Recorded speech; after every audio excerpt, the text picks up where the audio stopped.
The UK's terror threat level has been raised from substantial to severe after 2 attacks in less than a month. 4 men have been arrested over an explosion in a taxi outside a Liverpool hospital on Remembrance Sunday. The view from a security camera of what has now been declared a terrorist incident. Just before 11 o'clock on Remembrance Sunday morning, a bomb went off in a taxi outside Liverpool Women's Hospital, injuring the driver and killing the male passenger. As the taxi approached the drop-off point at the hospital, an explosion occurred from within the car. This quickly engulfed it in flames. Remarkably, the taxi driver escaped from the cab. He's been treated for his injuries that he sustained, and he's now been released from hospital. As the emergency services descended on the hospital, a major incident was declared and anti-terror police moved quickly.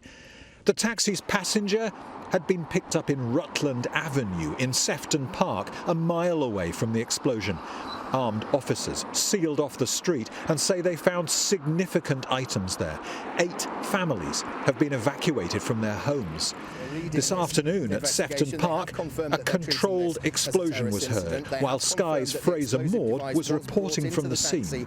And detonated or ignited, they said, by the passenger. Just heard a loud bang from the other side of where I'm standing here. Not sure what that was. Merseyside police later confirmed the explosion was part of their operation and said there was no risk to the public. On Sunday, further north in the Kensington area of the city, more streets were sealed off and 4 men, aged 20 to 29, were arrested under the Terrorism Act, 3 on Sunday and 1 on Monday morning. The taxi driver has now been named as David Perry. His wife Rachel posted online, "He is without doubt lucky to be alive. The explosion happened whilst he was in the car, and how he managed to escape is an utter miracle.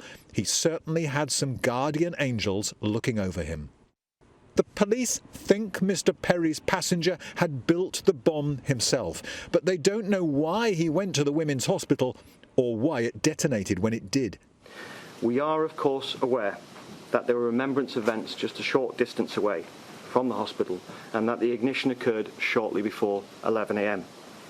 We cannot at this time draw any connection with this, but it is a line of inquiry which we are pursuing. This investigation is said to be moving at pace. Detectives have much to go on. Mr. Perry as an eyewitness and what they believe to be a crime scene here in Rutland Avenue. As a result of this explosion, the UK's terror threat level has been raised from substantial to severe, meaning an attack is now judged to be highly likely. The police say their work here on the ground could last for several days. Gerard Tubbs, Sky News, Liverpool.